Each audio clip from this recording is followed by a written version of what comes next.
I have a question, and I want to start with a question. I want you to hold this question as we go through this talk. And the question is, what does justice look like for us in our place, in our space in 2026? What does justice look like for us now?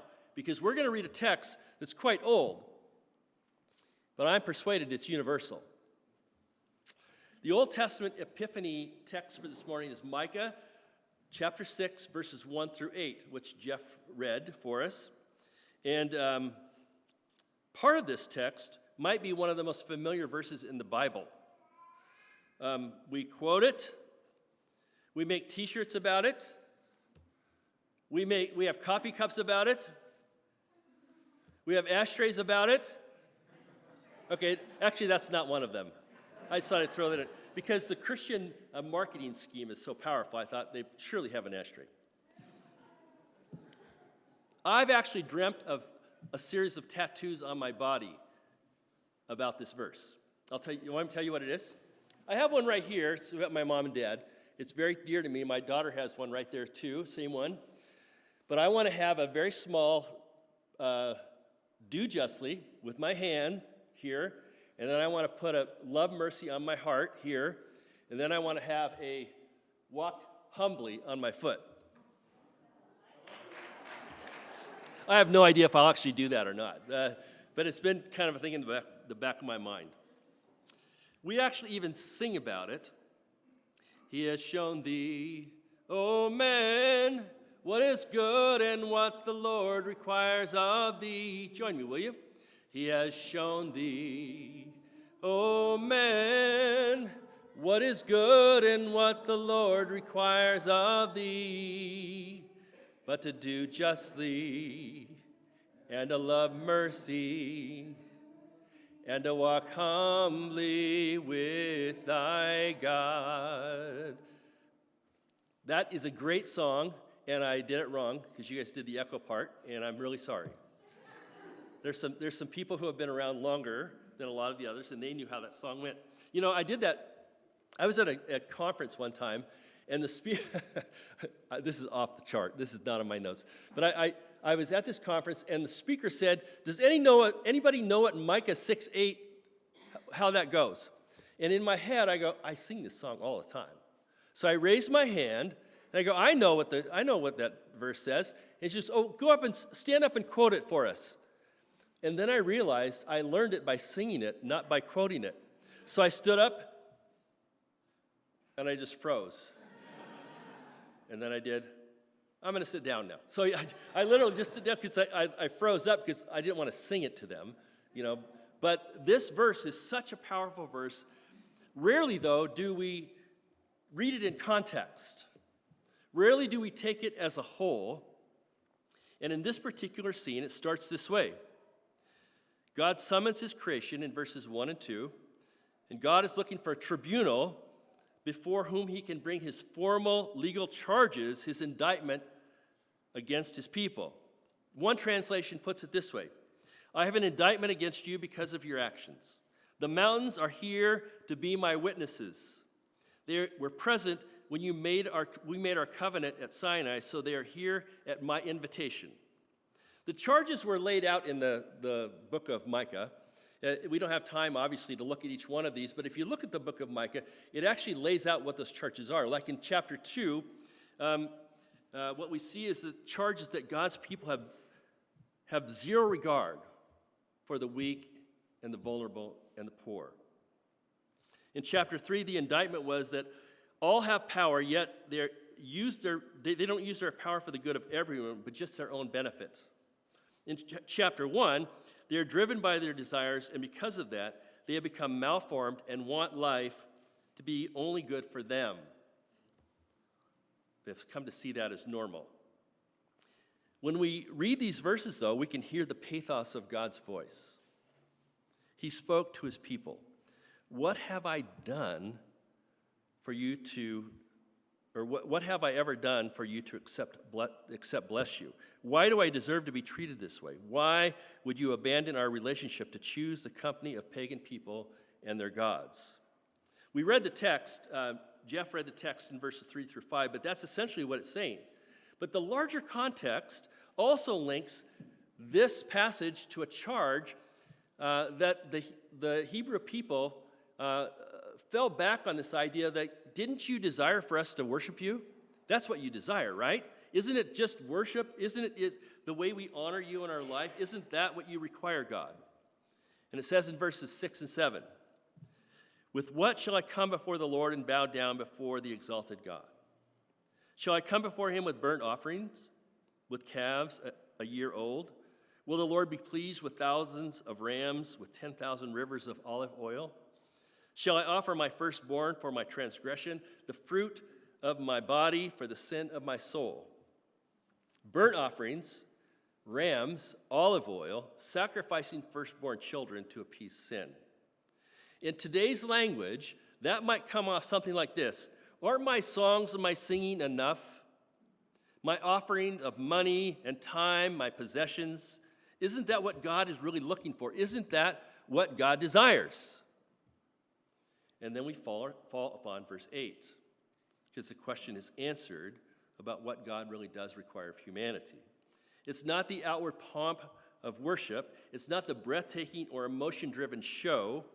It comes down to justice and mercy and humility.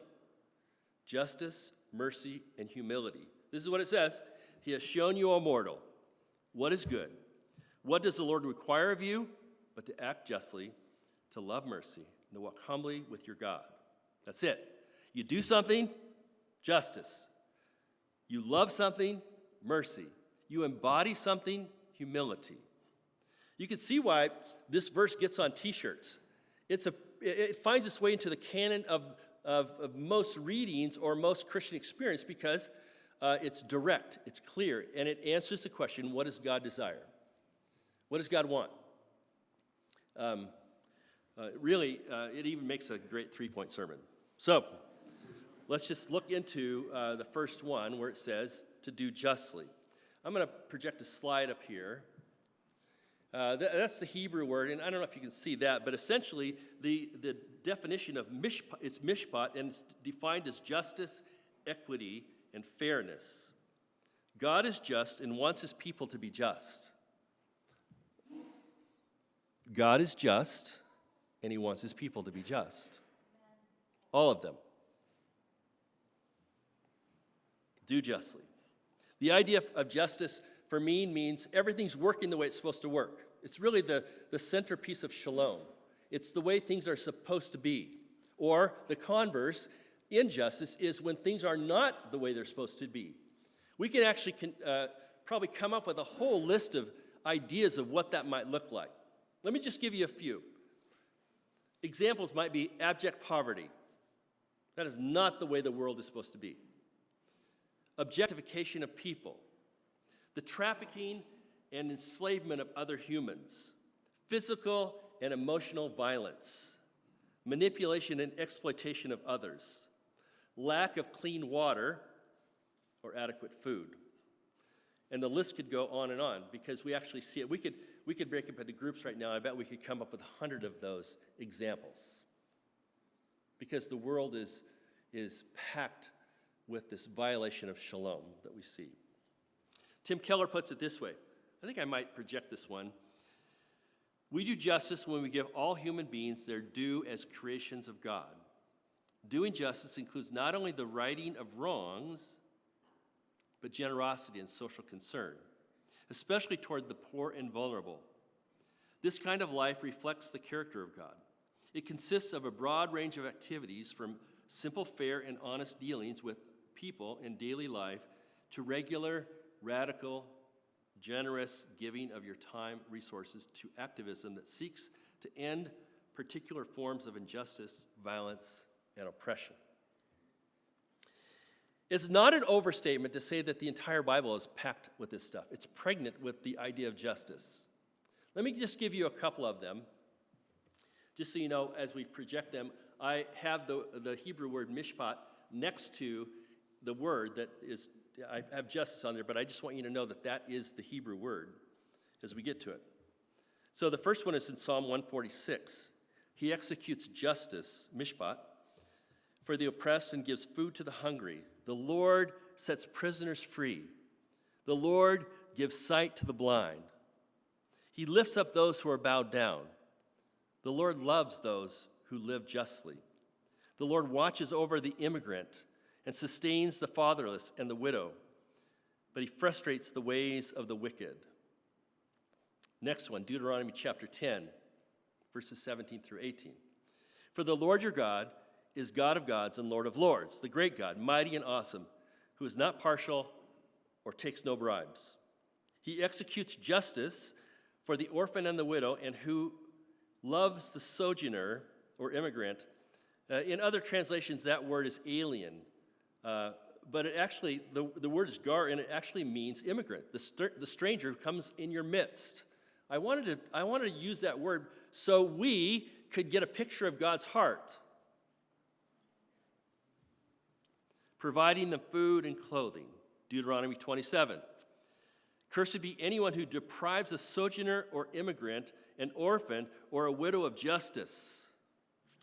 Jeremiah 22, thus says the Lord, act with justice and righteousness, and deliver from the hand of the oppressor anyone who has been robbed. Do no wrong or violence to the alien. Again, sojourner or immigrant, the orphan and the widow, or shed innocent blood in this place. In an unjust world, God commands us to be dispensers of justice to those around us. Full stop. The church has to quit putting qualifiers on justice. So the question I have again is, what does justice look like in 2026? The second element of this triad is love, mercy. And the word is hesed, which means steadfast love, mercy, covenant faithfulness. In Jewish culture, this word meant unqualified, stubborn love, a loving kindness that refuses to give up, that stays loyal even when there's nothing in it for us. When it says love, mercy, the word just before the word mercy is defined as love, desire, or breath, to have something breathe into it. So we're to desire this type of love that God offers. Love it.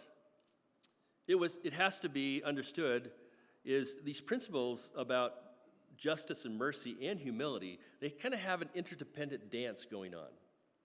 One way is being motivated by doing. To do justice because of mercy. Because our hearts are moved with loyal love, we act. The love motivates us. But another way is our doing justice demonstrates mercy to the world. One of my favorite philosophers, theologians, Nicholas Wolterstorff, he has a book entitled Justice is Love. The brilliant Dr. Cornel West, has this famous saying. I have a t-shirt with it on the front. In fact, I wore it yesterday. It says this: justice is what love looks like in public. Justice is what love looks like in public.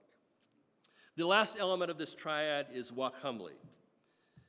Humility is the umbrella, I think, over which the other two exist. We do justly with humility. We love mercy with humility. Think about walking. It says walk humbly. When you walk, you're actually engaging in all the things of a life. You're walking through the world, and all of these things are happening. Humility is supposed to be woven into the grain of everything that we do. Everything. From Micah's vantage point, these three forms describe the sum of what God desires: justice, mercy, and humility. You can see that in several other verses. I have another one here, Zechariah chapter 7, verses 9 and 10. This is what the Lord Almighty said: administer true justice, show mercy and compassion to one another. Do not oppress the widow or the fatherless, the immigrant or the poor. Do not plot evil against each other. Can I say this? If any of these three are missing in a personal or social or a national context, the sprout that emerges is chaos and oppression. It is a space where hatred and exploitation can flourish. The plant consists of a society that goes against the very things they should be for. It goes against God's justice. It also sprouts a harsh branch that loses its way and fails to care for those on the underside of power and privilege. The soil fosters rigid ideologies and individuals eager for power, control, and recognition. They have to be woven together: justice, mercy, and humility. One thing I have been really challenged with in my heart and mind is I think the church has shirked its prophetic responsibility to speak truth to power with clarity. Too often we speak about injustices that we see around us with generalities. Man, it's really bad out there. Things are really hard. People are being injured, but we never actually say what's going on. We never say that there's something at the beginning or at the start of all of those things. But this leaves interpretation to the listener, and people inevitably hear us reproving only those they already oppose.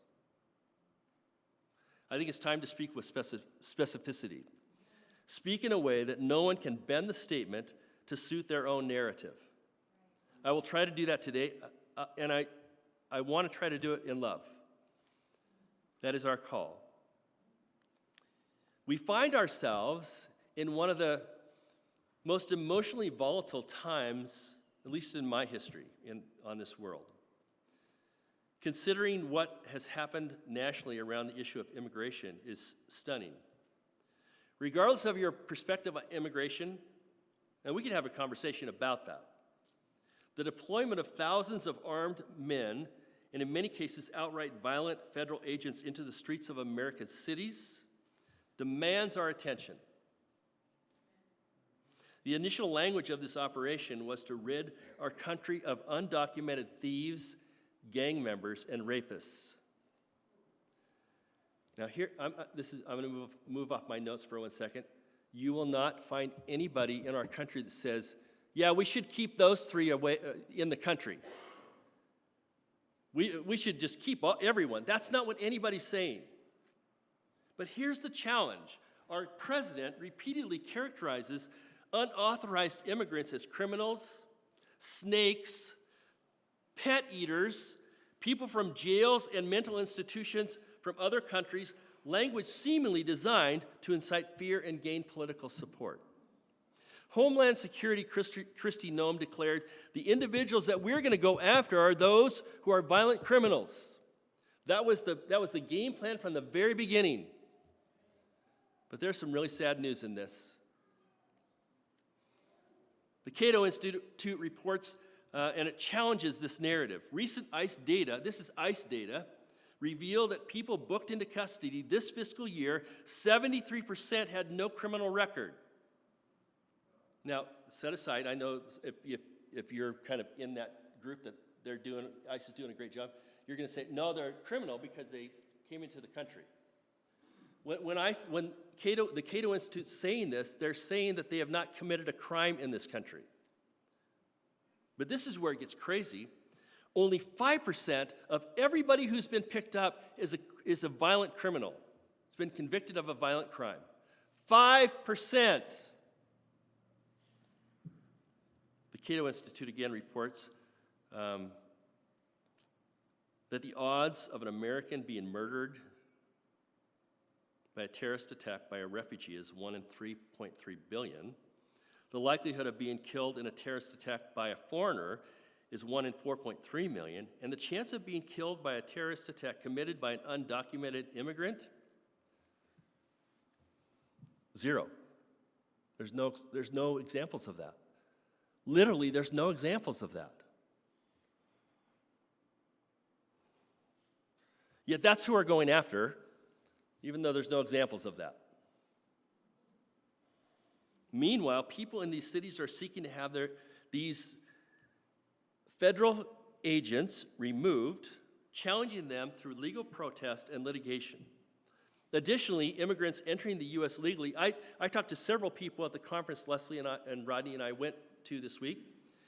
I talked to several people, And the cost of actually doing it the legal way, I mean, we have people in this room that understand how that works.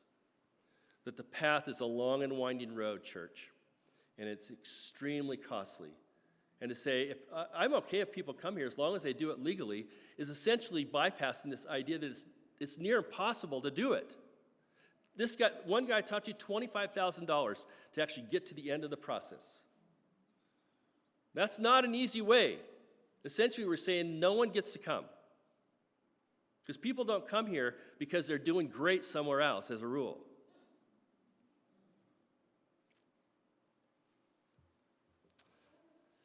It all plays out in front of us on whatever news outlet we look at. Leslie and Rodney and I spent the week in Chicago and heard testimony after testimony from our fellow clergy about ICE's impact on the parishes that God has called them to serve. They have seen outright violence, experienced violence themselves as they peacefully protested. David Swanson, who stood at our church right here, was grabbed by Bavino in one of the protests in Chicago. You can find it, just Google it. Here he is with his collar, he's all collared up, and Bavino's got him by the arm, he's cuffed, and they're leading him away. I know him. He's not a criminal. He was doing no violence, and he was not impeding anyone.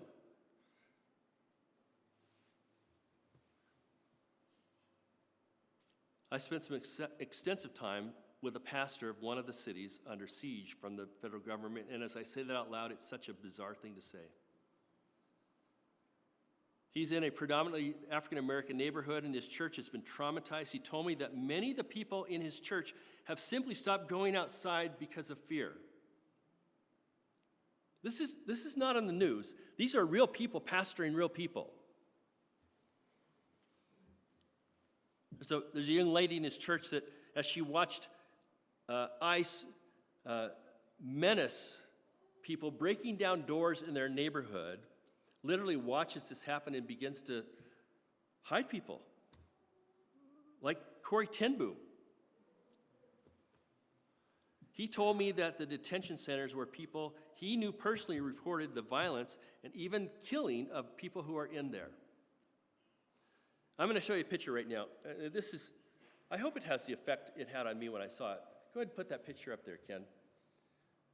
Now, answer me this. What is that?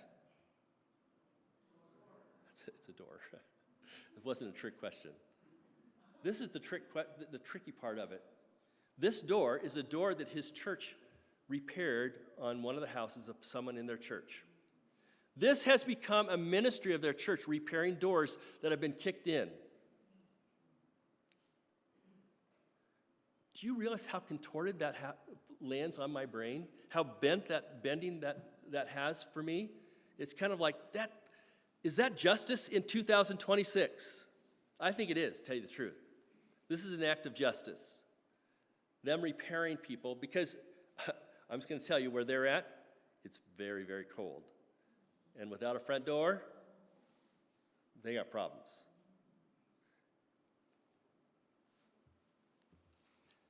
This is their work. They've started this ministry to reattach doors that have been broken in. Is this what justice, loving mercy, and walking humbly means in 26 in our country? On Tuesday of this week, over 330,000 Haitian people who have temporary protected status, they're holders of the TPS in the U.S., they face the removal of that protection. I'm not sure how many are in our city alone, but essentially something that they had been granted by our government, and it's being pulled on Tuesday. It's been taken. They won't have a protected status anymore.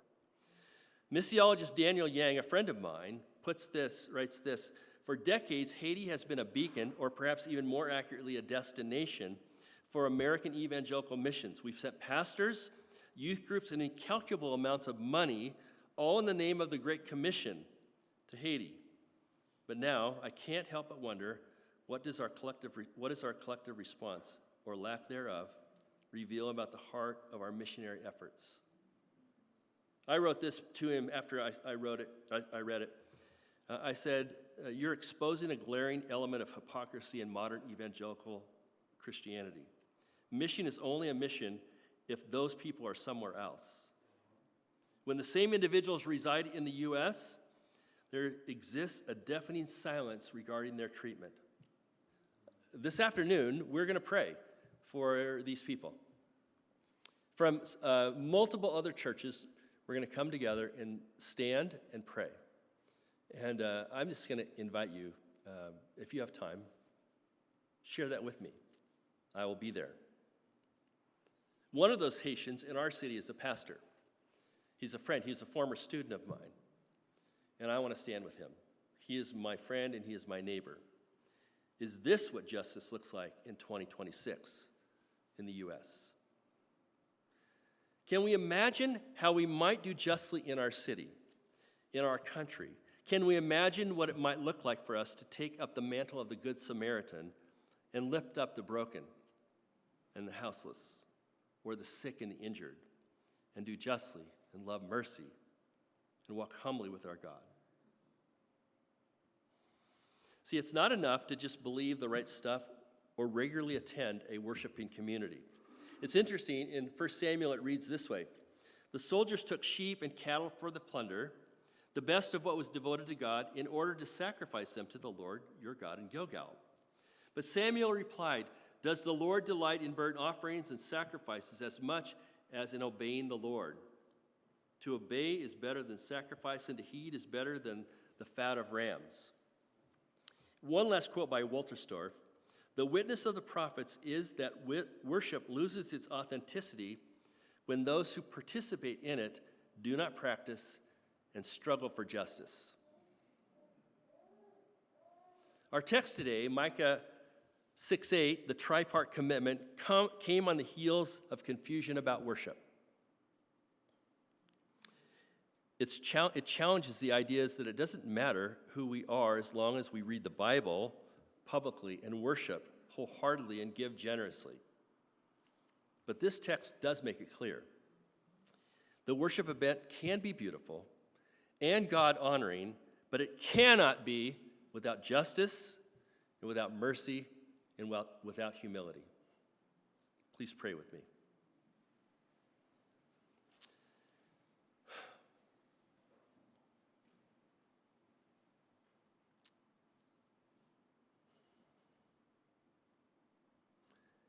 Lord, you know my heart right now, and you know that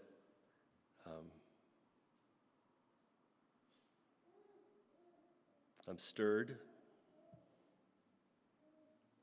I'm brokenhearted, and I'm longing for your kingdom to come on earth as it is in heaven.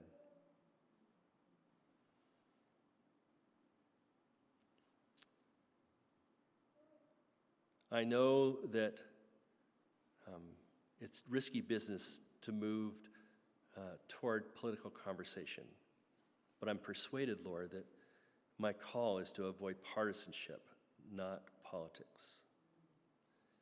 It's to side with someone over you, with something over Scripture. And Lord, all I see is this collision that's going on, this division that's erupting in our country. And I pray that there would be healing, there would be justice, and there would be relief.